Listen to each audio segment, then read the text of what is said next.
My name is Isoilde Dillon. I'm an architect. I'm working in the housing agency. I'm now working in the research section of the housing agency, and I was asked to work on the development of the government strategy for the reuse of vacant housing.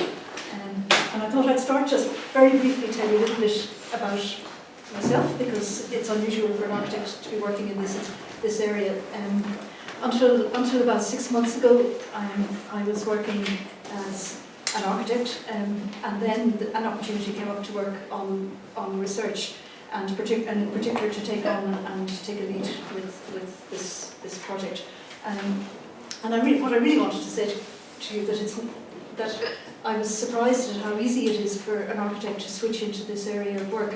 That there are skills that architects have that I think they can bring, particularly to strategy, because the idea of taking a lot of information and putting a shape on it and being able to prioritise the different types of information, to work with different groups of people and to bring a large part of a number of people together, and at the same time have some sort of an overall perspective and vision of what you're trying to achieve, is something that I think architects are doing all the time in building. And I think it's so, I wanted to say that because I think we can, you can get your head down and stuck into buildings, but there are other things that architects can, have a very valuable contribution in what they do. And I was surprised at how seamless the transition was to that sort of work. I might need a bit of help with the drafting of it, which is a different thing, but the actual thing of being able to bring the information together is something I think that architects could be very good at and should be involved in, because I don't think that we should just be there designing the buildings and letting the overall picture be organised and managed by other people. So anyway, I just thought I'd let you know that. So now I'm going to talk about the vacant reuse strategy itself, which is a government strategy under the Rebuilding Ireland programme. In May 2016, the Housing Agency published a document called Overview of Vacant Housing in Ireland, which highlighted the issue of vacant housing, and I think really brought it, based on the statistics at that stage, the 2011 CSO's statistics, it brought to people's attention the potential there was for reusing houses. Following that, Rebuilding Ireland, which under Pillar 5, I don't know if you're aware, there are different pillars looking at different ways of addressing housing needs, and Pillar 5, which is utilising existing housing stock, which I think is what you're looking at here, and your work is under. Under Pillar 5, Appendix 1 is an Action 5.1, states that we will develop a national vacant housing reuse strategy informed by Census 2016 data. So it's a specific government objective to have a strategy on vacant housing. Briefly, you might have heard some of this before, but hopefully it's just coming at it maybe from a slightly different angle. Basically, I just put in here so you get a sense of the context. This is a breakdown of from the CSO 2016 figures showing the total number of vacant properties identified by CSO enumerators, which is just over 198,000. Sometimes people think most of them are in the country and are in rural areas, but a lot are actually in city areas. You can see there that there's over 48,000 identified in the city and 27,000 in town areas. So now I think the first thing to say is that these are figures that have been produced by CSO enumerators, and they need verification. These were preliminary figures that came out, and what the enumerators are trying to do is to identify an absence. So they may or may not be. There is bound to be an element of error in them, but they give an indication. There are other sources of information, including there's the geodirectory, which is on Post, and they actually give addresses, and there's the utility providers and revenue. There's a number of sources of information on vacant properties that are available. In April, the final statistics from the CSO should be coming out, and they will give a more detailed breakdown. They won't give addresses because the statistics office can't give addresses, but they will give a more detailed breakdown, and they will give some indication of the location, type of properties, and also of the reasons for vacancy. Basically, that's what we started with, and then there was a process, and there are processes within. When you're doing something for the state, there are processes that you do and methods that have to be adopted to develop strategies. The first thing we did was set up a working group, which was a group of people from local authorities and from the department, a number of people from the department and ourselves, who would meet on a monthly basis and work on this project. The scope. I think it's interesting that when we started, we were very much thinking of vacant houses, because that's where that was what appeared to be the focus, and that was what came out of the CSO census. Since then, I think our definition has broadened, and it's broken. We're now looking at vacant space more than vacant houses, both private and state-owned, that has the potential to be used for both private and social residential purposes.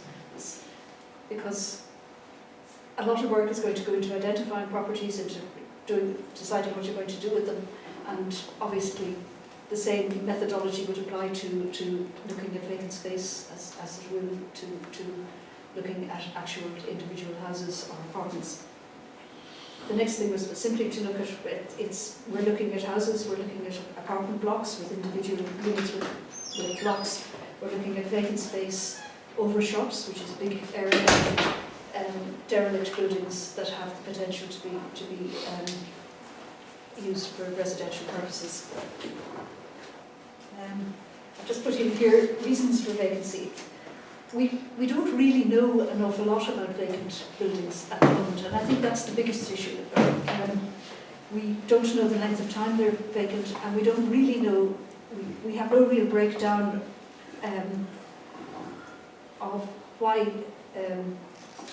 buildings are vacant. But there are reasons to address vacancy, and we're pretty clear about those. The first is to make homes available to rent, our own, which was I think that was what led this project. But it's also, even from the start, we've been looking at the whole idea of regeneration and revitalising cities, towns and villages, and we've been tying in with other initiatives that are taking place in the department. There's the issue of addressing dereliction and improving the state management, and for local authorities that's a big issue. It's also an expensive issue, and it's got to do with the quality of life of people living close by. There's the increasing the supply of housing, there's supporting existing amenities and services, and reducing the need for infrastructure development for new homes. Obviously, if you bring vacant homes back into use, you have the existing infrastructure. So there's generally improving the housing stock and living conditions, and that ties in also with the whole green agenda, making them more environmentally sustainable. There's the opportunity for local suppliers and builders to be involved and to support training and local employment. There's also the potential to create partnerships between the public, voluntary and private sectors. I mean, an interesting aspect of this is that it brings local authorities more into working with private sector, because most of the homes that will be brought back into use will be private sector homes. And also that finally it provides a source of income for property owners. So the approach.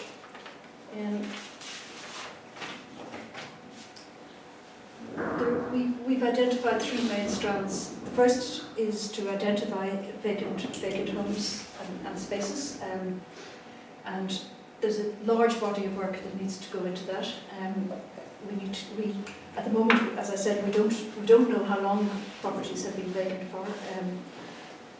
We don't know the owners of properties. We don't know in any definitive way the reasons for vacancy. We have ideas about the reasons, but we don't know the breakdown of reasons, and we don't know the characteristics of the properties. And these will vary a lot regionally. There's a huge range of reasons why properties are vacant, and something that might help to bring a property back into use in the middle of an urban area might be quite different from what you would do in a small town or a village.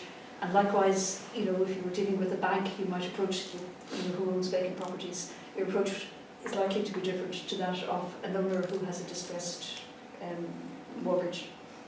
So, identifying vacant properties is something that we're very much, and in the strategy we'll very much focus on, and look at how we can find a way of managing that and hopefully put resources towards it. And then the second area is engaging, that we can really work on immediately, is engaging with and helping owners. And that would again happen at local level, where local authorities can draw in owners either through their website or having this. I know in the UK there's a scheme called an empty homes doctor scheme, where people can come in and get advice and be told what are the options that are available for them, whether they want to sell the house, whether they want. There are a number of existing schemes which they could use, or whether they want to rent it out themselves, and also how to go about doing it, which there are a lot of difficulties in that, both in obtaining the finance, the organisation, dealing with the whole regulatory environment. So engaging, what we have found is that engaging and helping owners can actually be probably the most effective way of bringing homes back into use. And then supporting those two key areas are all the measures to facilitate identifying and bringing vacant homes back into use. Now, those would include incentives and enforcements, but they also include things like working and seeing how different government bodies can work efficiently together, how we could bring different forms of data together. It includes looking at the regulatory system, which we've been talking to about. So it's a range of measures that will support and that need to be brought into place. I mean, in many ways, this is a big management project, and that's I think the way we're approaching it. So, which brings me to this, which is managing vacant homes. I think the people who will be involved directly will be the local communities and homeowners, and I think particularly want to emphasise the community aspect of it, because vacant properties are in communities. By bringing communities and by getting communities engaged in it, I think a huge amount of work could be done. Centrally to the whole process will be local authorities, because they know their local areas, and they are the people who will need to engage with owners, to support people, to identify homes, and to, it's quite a nuanced process. It's not something that needs a single action or series of actions at national level. It has to be brought down to a local, regional level. And then the third is the not-for-profit sector, including cooperatives who could get involved. I think really inspiring people to look at the potential of vacant homes will be an important part of the rollout of the strategy. And then we're looking at support. What can be done to support communities, local authorities, and the not-for-profit sector. And this could include having some form of a central vacant home unit or in place, something that could carry out research, that could promote different initiatives, and have a whole range of actions that would particularly support local authorities, but also the communities and other bodies.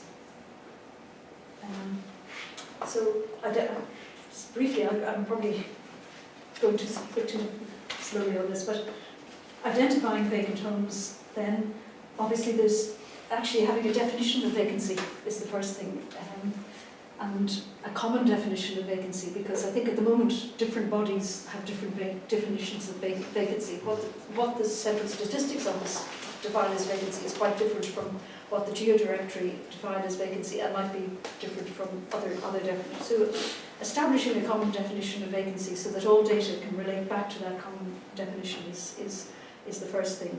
And I think, and also within that, there's looking at the definitions of the different types, characteristics of vacancy, defining long-term vacancy.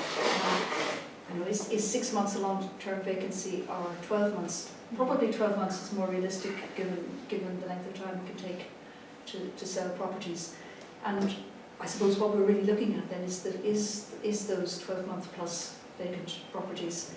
And then establishing a database on vacancy, how that's done. Again, that will, that's getting different databases hopefully to interact with each other, so that local authority can quickly look at all the information that's available on vacancy. Setting up a website, and looking at different what is coming out through different apps that record vacancy, and then the whole process of coordinating data.